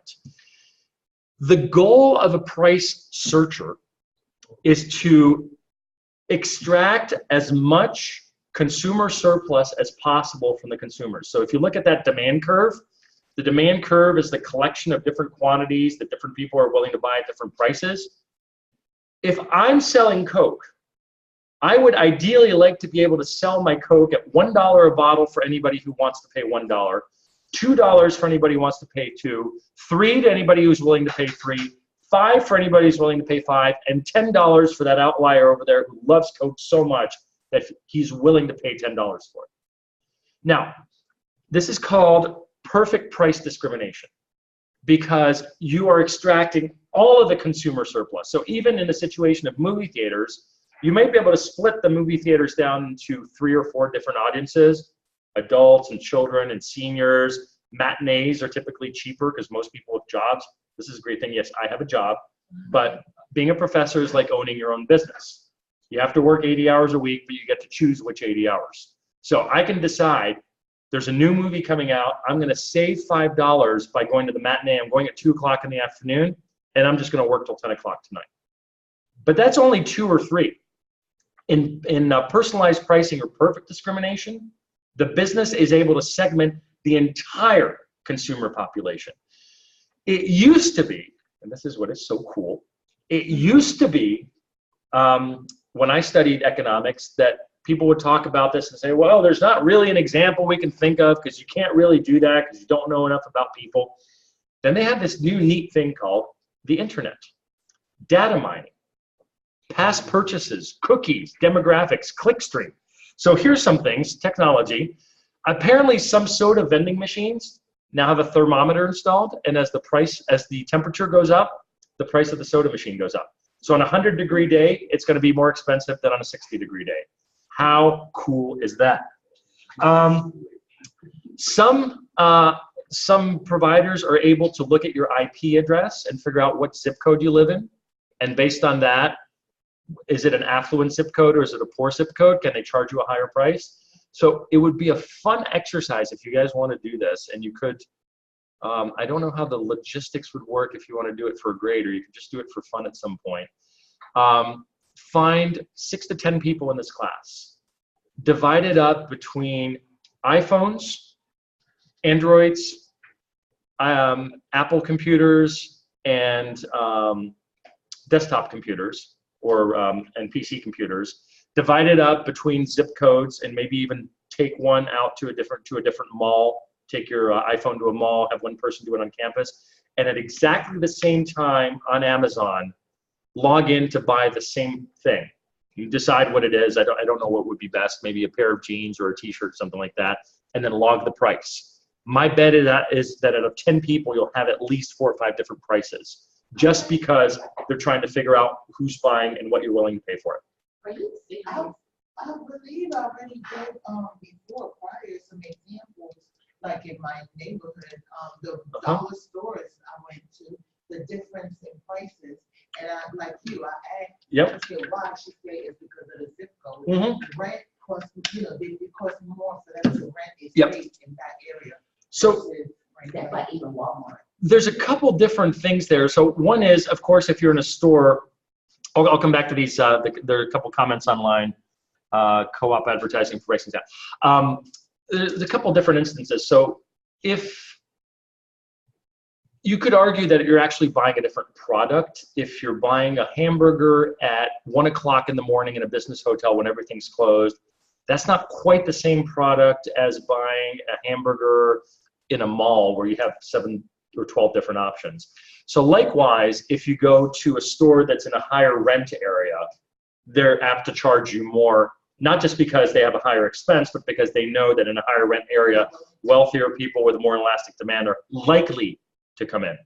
However, on the internet, it's slightly different because they're actually looking The zip to code. see what your zip code is. Yeah, that's the same Now, thing. It's who you is. Here's the thing. There are some cases in which that's illegal. There are some cases in which, but let me have Daryl has a comment, and then we'll look at that.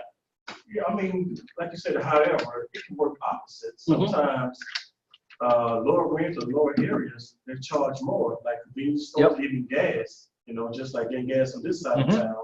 and I travel Yeah. 25, 30 minutes away, what have you.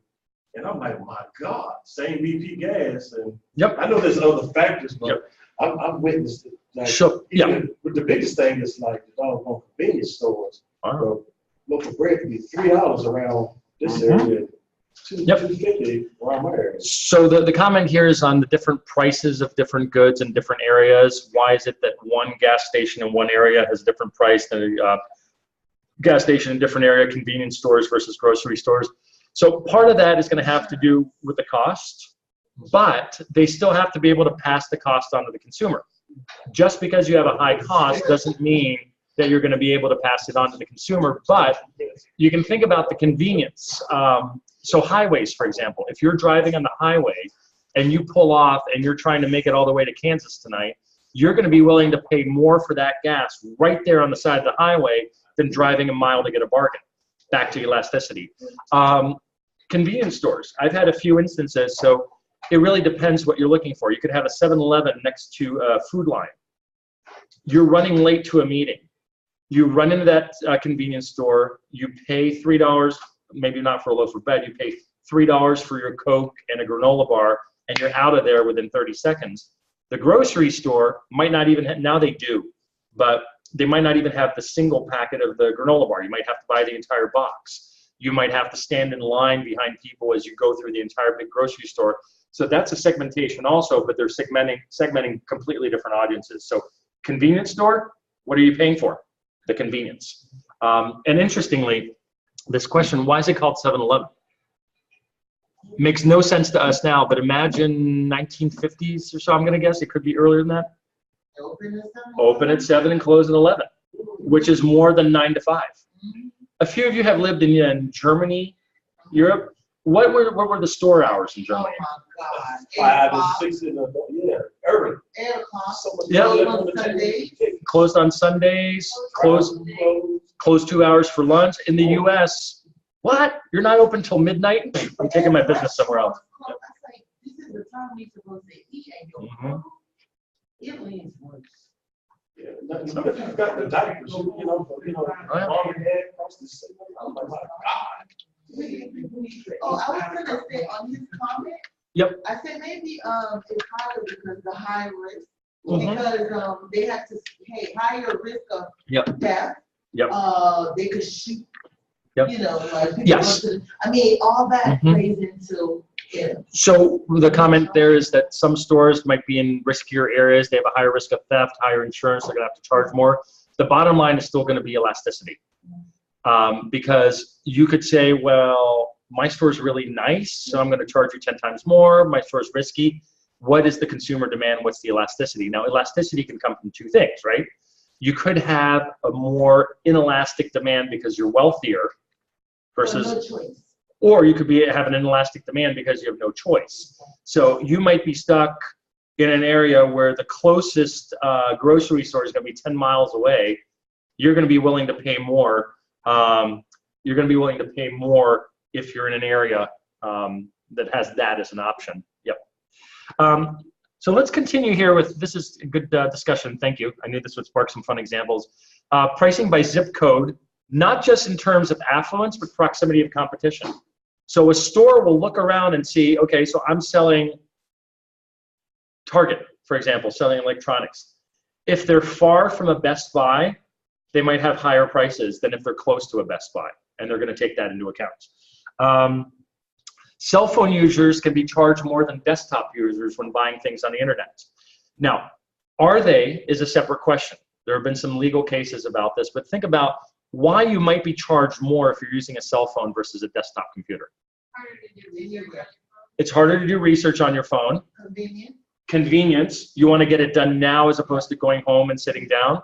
So these are the kinds of things. And then this is one I haven't been able to find a clear answer to. In the past, Apple users have been charged more than PC users when buying the same product. So the website can tell if you're using Safari versus Explorer. People who have Apple computers are typically more expensive and have typically a more sophisticated audience. I don't know if anybody. I'm not an Apple user, so I'm allowed to say this. You have an Apple user there. Typically, it's a more sophisticated audience who cares more. Therefore, it's going to be a less elastic demand and willing to pay a little bit more.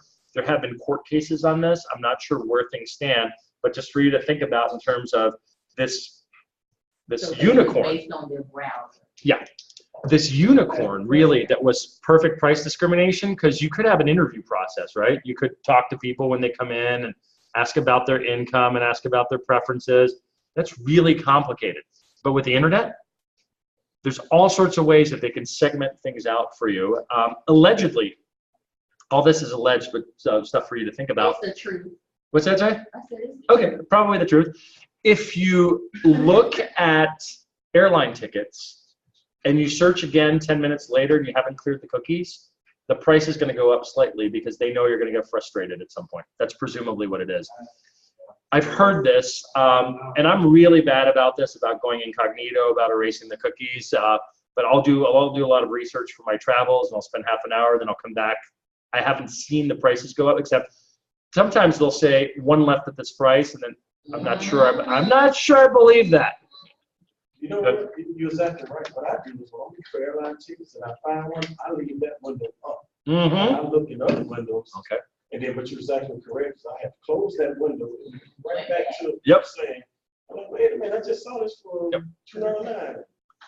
So You want it, so let's raise it. Yeah. exactly. Can I ask you a question? Yes, please. Why is that? Let's say, they say we'll match it, like Best Buy, they say if you find something elsewhere, we'll match it. Why can't they support online? Because like I found something at Walmart, but it was online. I didn't see online Walmart, online store. That's the difference. I was excited. I showed the salesperson. She's like, yeah, we'll match it. So I went to pay for it. She was like, oh, this is an online Walmart. It's not. But you know what, Best Buy does. I'll summarize that for the online folks in a moment. No, but I'm talking about Best Buy. I used their actual website when I was in the store, and my printer was actually $40 cheaper online than what it was in the store. They were having to sell, so they gave me the price online. Oh, for their own store? Yeah, for their own store, they did that. Okay, but I'm talking about like another store, Sure. Walmart, because. So we had a. They could just keep, like, say you want Christmas trees, right? If the cost of shipping a Christmas tree from a distribution warehouse to a store, having employees put it on the shelf, all that cost has to be paid. So if they can find a way to just keep it in the warehouse and ship it directly to you, then it cuts the cost of the ground cheaper than to match it. Because then they lose money at the labor. So we had a two-part commentary here. Is Oh, but yes, I would use Walmart too. the first part of the commentary is basically how can stores have different prices for their online versus in-store, and the second one is why do stores have competitor price match guarantees? So if you buy it at Walmart and you find it cheaper at Target, then they'll reimburse you. There's one more to answer. It's called elasticity. Just kidding. It is actually elasticity. So why is it online versus in store? So the question there, as the other comment, as Tara pointed out, what the store is trying to do is try to minimize its cost. So if it's less expensive to have it shipped to the store from the warehouse and they can send it directly to the consumer, they're going to try to do that. But the store can't just say to you, hey, it's more expensive for us, so pay more. The store needs to figure out what your elasticity of demand is. So the way they're going to try to do that is they're going to engage in the price segmentation between the two. Another one could be convenience. Maybe once you're in the store, you've already made the move into the store, you're likely to buy more stuff. You've already indicated that you're willing to spend more time. Maybe that's going to affect the elasticity downwards, as opposed to, I don't want to leave my house. I just want to click. So they're going to be able to charge me more. So it could work in two different directions. Then for the competitors, I would imagine that there are two things at play, and they both have to do with elasticity. If you buy something and you have an inelastic demand and you're busy and the opportunity cost of your time is high, and you just walked out of Walmart with a $100 printer and you find it, you're not going to go to Staples to find it for $90 to go back to Walmart. You're just going to say, I have an inelastic demand, $10, whatever. So it's a cheap policy in many ways because a lot of people won't do it. What are they doing? Separating inelastic versus elastic. Elastic, people with elastic demand are likely to go back. And then also think about back to the marketing. Are there companies that you hate? Just because you had one bad interaction with them 15 years ago, you're never going to go back ever, and I hate them, and blah, blah, blah. I still have companies like that, and I'm not going to say which ones they are, but there are companies with whom I had okay, this is like 15 years ago, I think it was, I had a bad experience with Verizon, and then another with Singular, and I finally found T-Mobile. I love T-Mobile. Some people don't have good experiences, but I have a warm and fuzzy feeling with T-Mobile. I may be paying $20 a month too much for my cell phone service, but I like T-Mobile. They make me feel good, and they're nice. I haven't pushed it, but they're nice to me. And then you get other companies, like I'm about to fire Bank of America just because I had a run-in with them. Okay, I'll tell you the story because I think it's kind of funny. I received the 0% interest rate checks, and I figured, let's have some fun. So I wrote myself a $10,000 check at 0% and bought 10,000 shares worth of the Vanguard Real Estate Investment Trust. I figured I can always sell pretty quickly if it goes down, and then I'm just a few $100s out of pocket. I can deduct the loss, and I can tell my students it goes up to 10,500. It goes up to 11. Now this is not a high risk. Hey, I got a tip for you. It's a mutual fund, a real estate investment trust. And I ended up making about $1,200 in 1 year on it, 12% return. I was pretty happy, except in big font on the convenience checks, you have free 0% for 12 months. Then it goes up to 19. And then in really small font, it says 4% flat fee when you write. And then in even smaller font, it says payments will be applied first to the 0% and then to any others. I didn't pay attention to that, even though I read it carefully. And I charged maybe $100 a month on that credit card for a few small things.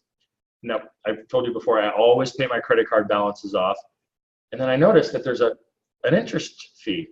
Because what they did is they applied my payment to the 0%, and then they were charging me I had a low interest rate, 9 or 11% on the other stuff, on top of the $400 fee that they charged me flat out. I still made about $700 off of this transaction, and so the $500 that I ended up paying in different fees. So I wrote to them, and I said, okay, so here's what I did. You claim this, 0%. I ended up paying 5.2%. You claimed $0, it was $520. I'm really excited about this learning opportunity because I teach money in banking, and I can tell my students about the great customer service that you have. And they wrote back a snarky letter saying, dear, I forget if they called me professor or whatever, it doesn't matter. And they said, dear Wenzel, we're really sorry you didn't understand. Oh, this is not going to go well. And I think they reimbursed me $100 out of the $500. And I figured, okay, first, I still made a $400 profit. I'm good. Second, I can deduct the expenses. I've got a creative accountant. This was for educational purposes, so I can tell my students about it. And third, in the end, I still come out ahead of time. I've got a good learning experience. As soon as I have a moment, by the end of this month, I'm firing Bank of America. I'm terminating a 15-year relationship. I got another credit card with BB&T where I've been banking. Trust BB&T. It was a learning experience. You better watch them too. Oh, you watch all of them. But so the long and short is, there are some, and in the grand scheme of things, whose fault is it? It's my fault. Yes, they had the 20%, they had the free thing in 20-point font, and then they had the fee in 4-point font, and it's kind of dishonest, but in the end, I signed. It's my fault. It's my responsibility. I walked away with about $800 perfectly legally. Still, I'm firing them. So how much does it really cost for a company to say, and you know, if they've been smart, what they could have done, look back, and maybe they did. Look back, credit cards don't like me because I don't give them money. I spend, and then I pay at the end of the month. So maybe they just said, well, let's get rid of this guy. Let's throw him a $100 bone so he doesn't say bad things about us. But they could have analyzed this and decided that it was better to keep it. So that's the personalized pricing, something for you to watch. 10 years ago it was theoretical. Now it's a very real thing, so you as managers would know. It is currently 7:30. I've got about 4 more slides. I'm going to suggest just going through and finishing and not, I was gonna say not taking a nap, not taking a break. You're welcome to take a nap because this is all online anyway. Okay, the next thing we're gonna talk about is bundling. So bundling simply means that we're moving from single products to multiple products. And this is the case where I buy a Wii and there's quote unquote free software in it. Or gyms that have free training included in the membership. Well, it's not really free. You're paying for it somehow, but here's what they're doing. They're looking again for groups with different elasticities, and what they're trying to see is if consumers are willing to pay more for a bundle than they are for the combination of the two goods. So in the case of the Wii, I might have said, okay, I'll pay $50 for the Wii Mini. I'm not paying $25 for Mario Brothers. But instead what they do is they charge me $65 for both instead of $75, and they're still able to sell and they're still able to extract revenue from me because I'm willing to pay for that. Xbox with Halo is another example. Rental cars are new cars with a GPS. So new cars that have the full package that comes in. Meal combos, the McDonald's Happy Meal, you might not be willing to buy everything. McDonald's could charge, probably if it found an inelastic segment of the population, McDonald's might be able to charge $5 for the toy, which I think was discontinued a few years ago anyway. But now basically what they're doing is they're looking at it and you're not willing to pay the full price of everything individually, so they'll charge you a little bit less, but they're still getting you to buy more, and therefore they're making more revenue over their marginal cost. Sometimes it's optional and sometimes it's mandatory. Sometimes you have no choice.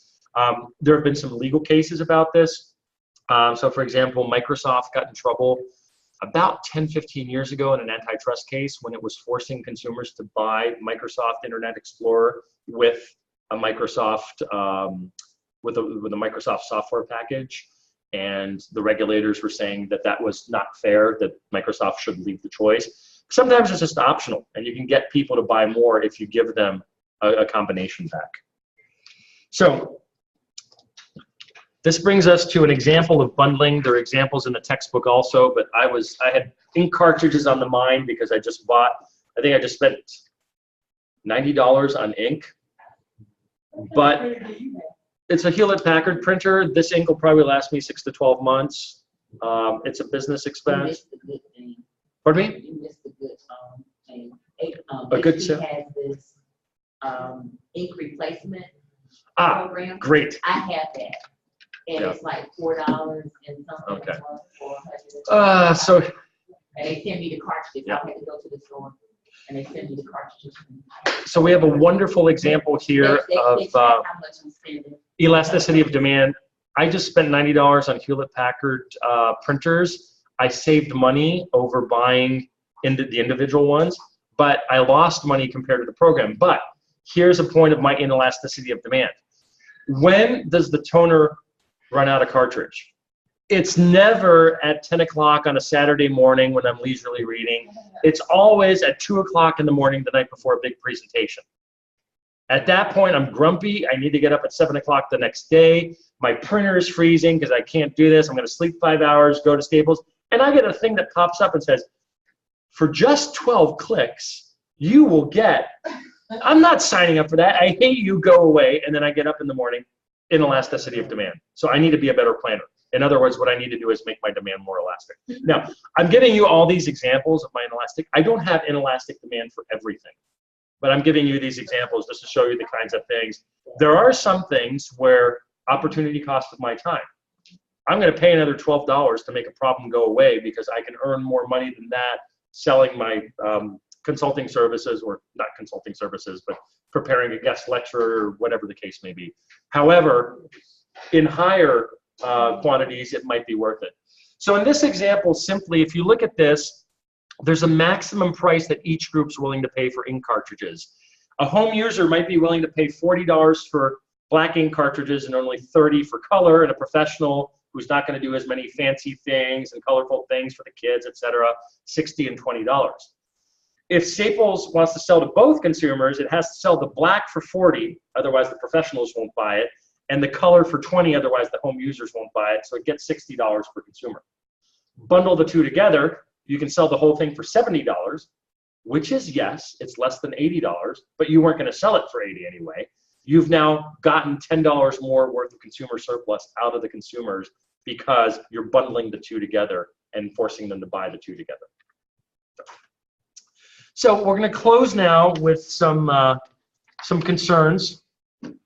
The first one is multi-period considerations, and Demita Joe, you hit upon that with your. No, you're not Demita. I'm Judith. I'm sorry. I'm confused because we have somebody. She's right here at the bottom. This is the way the brain works, by the way. I don't know if you guys noticed this. So I see Demita Joe, and I say to Judith her name because it just popped into my. It just popped into my eyes. That is scary stuff. This is this is psychology, and this is why advertising is so interesting. You pop an image up of something, and people associate it with something nice. And, I have a friend. It's a what thing, sorry? What's a J thing? Judith. Oh, a J thing. No, I was thinking it's more like a clueless professor thing, but I have a friend who actually does positive associations. So when he talks about his latest book, he'll smile at you and he'll say, hey, my book just came out. It's a great book. And he just tries to make you feel good about it. So, yeah. Positive. Oh, okay. I was just saying if I held up Donald Trump, No, there are limits. I'm not going to share that concern with the class. Okay. So, 3 things we're going to look at here as we continue here. One is multi-period considerations, which Judith brought up. The 2 is strategic interaction. The 3rd one is legal issues in all of this. So one of the multi-period considerations, if you're selling a good once, you're not going to sell it at a loss because then you're just going to go out of business. But if you are trying to build up a customer base, it might make sense to lose a little bit. So you might sell a Wii and then throw in the software at a loss because that's going to create a demand for it because people are going to realize that your game is the best. Free samples, another way of looking at this, and again, this is not my after-hours profession, gateway drugs. So if you're a drug dealer and you give free samples to people or sell them at a significant discount, that gets them hooked and then they're willing to pay for your good. Going to a less nefarious example, high information or learning costs goods, where people are going to have to spend time learning how to operate a program or learning how to operate a piece of machinery. It might make sense to get them in to your product at a slightly lower price because then next year they're not going to want to relearn on a different system and they're willing to pay more. And then finally, creating consumer goodwill. You're going to have to think about, in the case of prescription drugs or emergency supplies, you might decide that you're not going to sell at the optimal price because you want to create a long-term demand and you don't want to be known as that greedy company that's raising the prices, especially if you can segment the market between inelastic and elastic the way Walmart does. Most people are not going to come back for that rebate. That's the inelastic portion. But they still have a warm, fuzzy feeling that they could if they wanted to. The elastic portion is going to do so, and you're creating a customer base. Now, the flip side of future demand is future costs. So think about, it might be worth producing massive quantities of a good now, even if you're flooding the market and not making the optimal price, because you need the experience. So you're overproducing just so you can make all the mistakes now, work the bugs out of the system, learn what you're doing, and eventually you're going to lower your cost of production. Of course, you're losing money now. You have to make sure that you're still going to be in business in the future, and others can copy your innovation in the meantime. But this is something to keep in mind.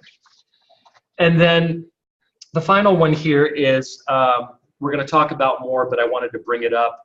We're going to spend the next lecture on strategy. We're going to look at game theory. We've looked at demand and cost in this lecture, but we haven't looked much at substitutes. You did bring up, Judith, the example. See, I'm a creature of learning. I apologize for that. You did bring up the example. You can't ignore your rivals. So only if you're a monopolist can you really operate your own pricing system on your own. But even then, very, very few businesses, if any, are really true monopolists, because if they don't have any competition, they still have potential competition. Yeah. There still is some kind of a good that could be a substitute somewhere out there. We're going to talk more about that, but I wanted to keep that in mind because price strategy is not as easy as I'm making it seem tonight. So I'm giving you a lot of examples. I'm inviting you to have warped minds the way I do and to go out in the world and look at the different strategic pricing that companies engage in. Yes. I had a funny example. I went on, I had this running competition going on, some running ridiculous miles, and I was running yesterday, and I was in this national state park, and it was like pretty desolate in the middle of nowhere, lots of trails, and I got done running, and I just wanted water so bad. I ran out, I didn't bring enough. And it was so bizarre to see this, but there was a Coke machine in the wilderness. Literally like a built-in hut around the Coke machine. And guess what the Coke machine did not have as an option? Water. But they had 4 options. They had Coke, Dr. Pepper, like another one, and all of those were an even substitute for water because I was just so hot. The humidity was like 98%. But it was just the most bizarre thing I thought they really marketed. No way, when people get done. It wasn't at the beginning of the trail because the trail ended in a different spot. It was at the end. But that's bad for your body, right? But when you're so hot, I was like, I'm just Yeah. I'll drink a puddle right now. So this was an example of inelastic demand. A student who was running in the state park in the middle of nowhere. There's a Coke machine with a little hut around it, and they're not selling water, but suddenly at that point, Coke becomes almost a perfect substitute at 98 degrees. So it's going to be, I was going to guess that they charged a lot of money, but it probably just having the regular price probably worked. Yeah, I did. I wonder for Coke, though, this is an interesting one. I don't know the answer to this. Does Coke, is it more expensive for Coke to produce a bottle of water or a bottle of Coke? And second, do they make more money off a bottle of Coke or a bottle of water? I don't know. Something to think about because there might not be as much of a market for water compared to Coke because you still have the alternative of tap water. We don't have tap also, Coke. So. Cans. Water only comes in bottles and they're can dispenser. Oh, so can dispenser versus bottles. So the types of things to think about, thank you. So I put those 2 different questions on the final exam because it is really a key part. One thing that you could do is just observe a pricing strategy in a store. So go to this, don't get yourself arrested. I ask the weirdest of questions and I do crazy things like that $10,000 loan. I've sued landlords. Mostly because I was right, but also just to see how the justice system works so I can be in the courtroom actually as a plaintiff. I'll also have weird questions with managers about why they set their prices where they do and what the markup is, et cetera. And as I said, sometimes the employee just wants to get through his day and stop talking to this weirdo, but sometimes managers are willing to talk about it. So one thing you could do is just look at the pricing strategy of a bundle of goods, jot it down and suggest a different bundle of goods based on internet research or based on your ideas.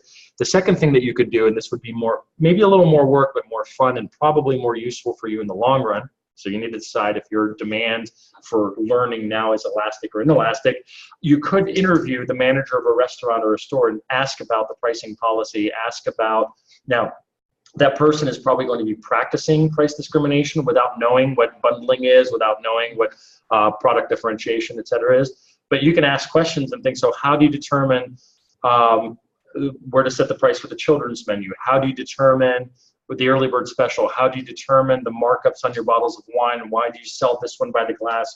And some of the answers might be the more technical ones, like there's certain wines you just don't want breathing for 4 days, but you're also going to get a lot of, oh, well, we get a more upscale kind of person who does this, we get cheaper.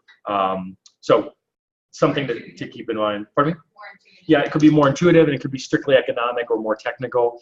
But those are the kinds of things that would be a really fun interview to have. And you could even, if you do a little bit of homework ahead of time, you could even have that interview while doing your own shopping for supplies at a Staples, in a bar, talking to the bartender about the pricing mechanism. At the end of a meal if you're friends with the restaurant manager. So that could be something that you might want to do. And you could do it talking to somebody, you could do it off the internet, you can do it within your own company if you're working in a company and there's a pricing strategy. How does the university price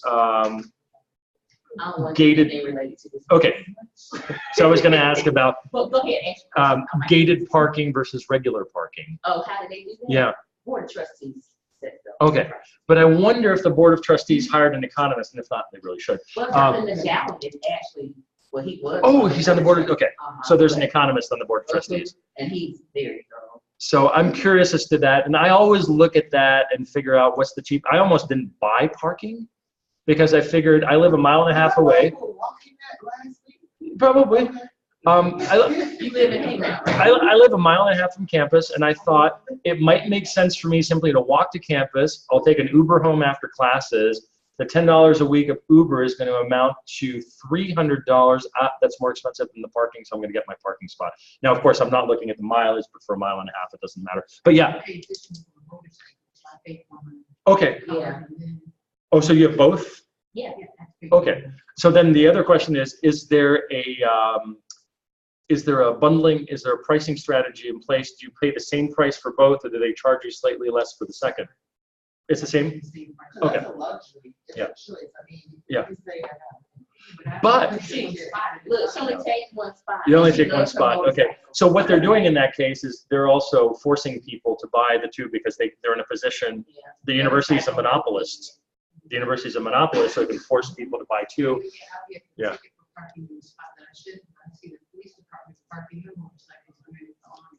Yeah. Oh, Well, yeah, under the, who's in the- Poco station. Who's the enforcer in that case? That's the other case. The So, place right here. These are all great examples of things that you can look into if you're interested in this as one of your midterm questions. So, two last things.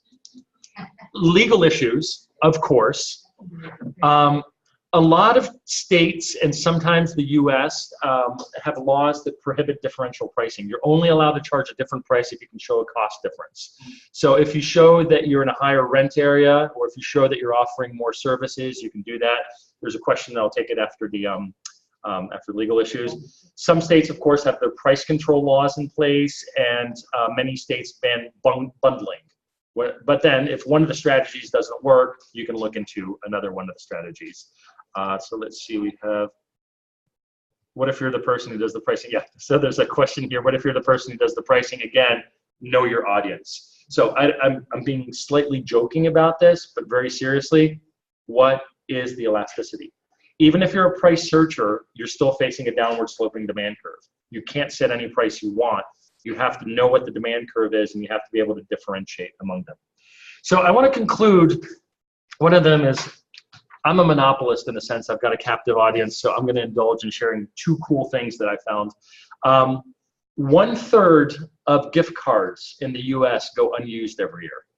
What a cool little thing. And the second thing is, most people on average spend 20% more over the value of the gift card. So you find yourself, you've got a $50 gift card, you're in the store, you're suddenly excited.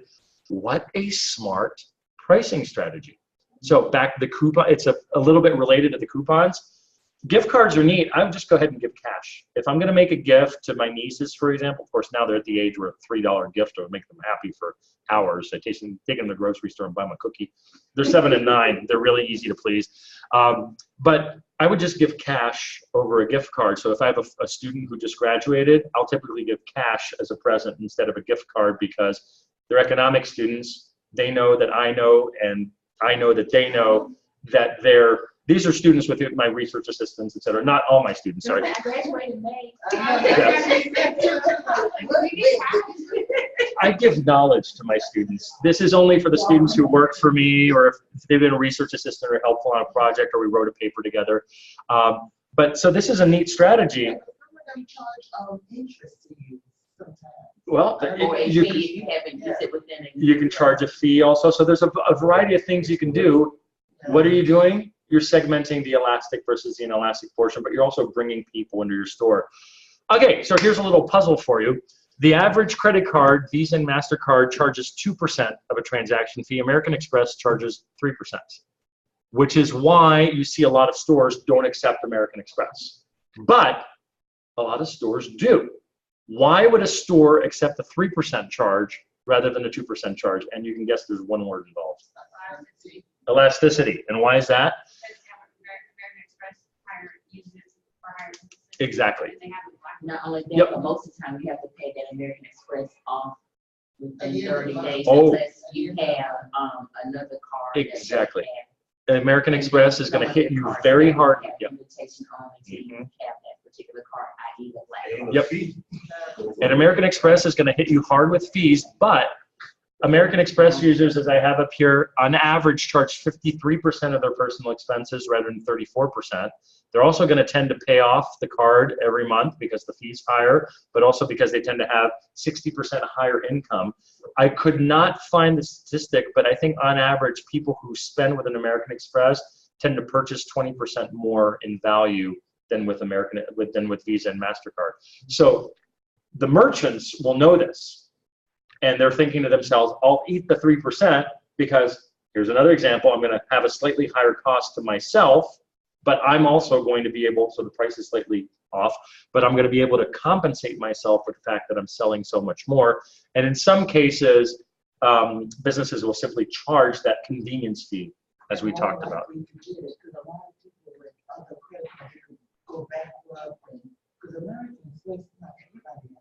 That's right. So it's a smaller market, but that's a signal right there if you have an American Express card that you're going to be in a more inelastic market. Some difficulties for you to think about. We talked about this. You could spend a lifetime being an expert on prices. You can combine the different strategies, have market segmentation and bundling. You have to consider the cross elasticity of demand. So remember, what is the change in price of one good going to do to another good? So if Methodist raises its tuition, what's that going to do to FSU?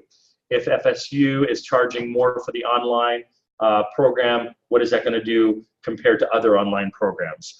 Optimal policies are going to change over time, depending on circumstances. Keep the law in mind. So even if you don't go to law school, if you're a manager, definitely a CEO, you want to have frequent conversations with your legal counsel, because you don't want to land in jail over this kind of stuff. And think about the different strategic issues. We'll talk about that over the next classes. So the conclusion is trial and error. Insight. What's that, sorry? Oh, the first slide is insight, so I thought it would be a conclusion with insight. Insight. First. Not like the very first Oh. text, the very first slide was insight. Probably. Oh yeah, probably. Insight. Experience and apply the theory. So there is no one single way to know what the optimal price strategy is. What you're going to want to do is bring the general lessons that you have from this class, the knowledge that there are different pricing strategies, bring those to the relevant particular circumstances, and life lesson, entrepreneurship, you're going to fail at some point. Not all the time. I forget the exact statistic, and I'm saying it at the very end of the lecture, but that's okay. I think the investors who started Starbucks, the people who started Starbucks, talked to more than 100 different investors before they got somebody who said, what, you're going to charge people that much for pricing a cup of coffee? Forget it. They had to talk to more than 100 different people.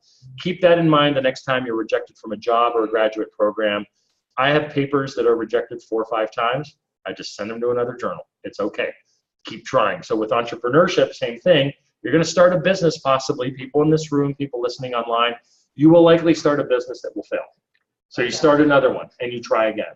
And you start another one, and you try again. Now, depending on your life circumstances, if you're at the point where you're raising a family, you may want to make sure it's a side business with income that you have from a regular source. Pricing strategy, you're going to make mistakes. Coca-Cola made a mistake with the new Coke. Companies make mistakes all the time. You'll learn from your mistakes. Questions on pricing strategy before we wrap up for tonight? Okay. Have a good evening, and please bring pricing stories next week. I'll be curious to hear what you say.